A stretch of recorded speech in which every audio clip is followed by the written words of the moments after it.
Welcome, I'm Coach Woodbray, and this is My House Throws. Welcome, My House Throwers. This is Coach Woodbray, and in this video we're going to go through the mechanics of the power throw and how to perfect and correct the upper body. Another thing that throwers do, they'll have their upper body will get ahead of their hips and will start throwing off that stretch reflex. So we need to do a drill that's going to help the thrower to remember to keep your delivery side shoulder back behind the hips. This drill I call the shoulder setter. I'm going to get a resistance band. I'm going to tie it around a pole that is nice and sturdy that won't move. And as I reach back there, I'm going to get in a position where it's going to have a little bit of tension. Then I'm going to put my feet in a good position, and then I'm going to start the power throw, that 2 through 5. And as I'm doing it and I'm going to block, it's going to pull my shoulder back to make sure it stays back. This is to remind me that I need to have that stretch in my shoulders between my delivery side and my block side. I ought to feel a good stretch there. So repeating this over and over is going to get used to keeping that upper body behind the hips, and then the hips, it's going to also help them actually learn to drive through the throw. Another issue that some throwers have is they'll want to open up their block side too early. To prevent that, we are going to do a drill very similar to the shoulder setter on the delivery side. This one's going to be a block side shoulder setter. You're going to find, once again, something that's going to be nice and sturdy, that's not going to move, or it's going to give a little bit of tension to allow you to do this drill. As you set yourself in the power position, you're going to extend your block arm out and hold the resistance band.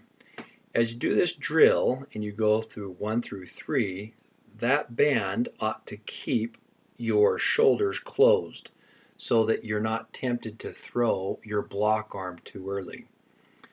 Opening your block side too early may cause you to over-rotate, or you might pull a little too soon. There's a lot of different issues that can go with that, but we want to keep it nice and closed until the appropriate time. And so this reminds me to be able to get that stretch reflex that's going to be happening on my block side of the body, and it's going to help me also on that stretch reflex on the delivery side. During a throw, we don't want to be dropping our arms below the 90 degrees to our torso. That will create us to either fly forward, or it will throw off our throw, or it will make so that we don't have the power that we desire. You want to have that elbow nice and high so that you can use your chest and your lower body to power it out. Once you drop it, you're now dependent on your arm. So the drill and the activity to make sure that we stay nice and long is called the stretcher. All you need for this drill is something that's going to be long and strong to keep your upper body or your arms out long. You can grab a broomstick, you can grab PVC. I like to use bamboo because I use it a lot with javelins, so I have a lot of it laying around.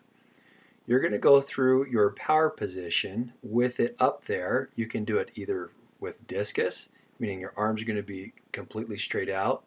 If you're doing it as a shot putter, go ahead and put your hand next to your neck to mimic throwing a shot put, and it can work for both. You're just going to make sure you also do that with the orbit is in slow motion. You can make sure that you're keeping those arms up the whole time. Then practice following through, making sure that you finish your throw. This drill is important to repeat over and over so that you can access the full power of all of the aspects or the mechanics of the power throw.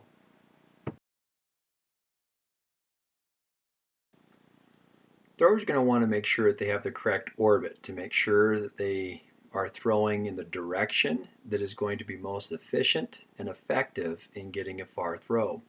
This next drill, I like to call it the orbit observer. It's going to involve having some stands on the block side, delivery side, and behind them.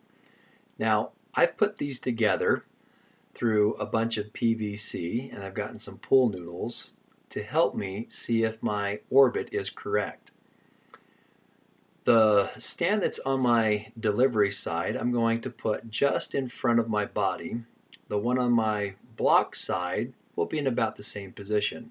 I want to set those pool noodles a little bit below when my chest is completely open to the sector and my arms are out at a 90 degree. And I want to put myself in a 3 position so I get the right height on those. On the back, I want to put it high enough that it doesn't have me crouch or arch my back to get below it, but I don't want it too high that it creates an orbit that's almost a flat plane.